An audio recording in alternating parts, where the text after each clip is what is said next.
Appears from view from that camera and then slams into the back on the outside. Yeah, the car, you can see they're dug in. So at this point, the car is on its absolutely on the base of the car, but when it hit the gravel, the floor has dug in, and that's what's rolled it over. I had a similar incident in testing in Barcelona with a puncture, went into the gravel, dug in and rolled over.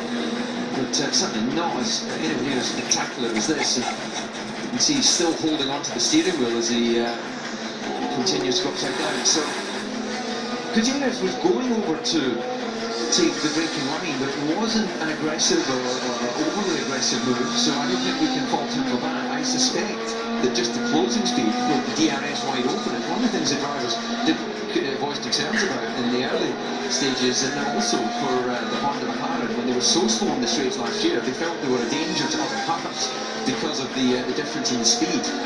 But Fernando will remember this moment. I was absolutely sure that it was a very spectacular crash. But all of the energy is being absorbed by parts flying off the car. The gravel definitely softer than if it was on top of the tarmac. But I certainly wouldn't want to swap places with them. But I suspect a lot more spectacular looking than. Yeah, okay. Is he okay? Yeah, that's Alonso Fernandez time.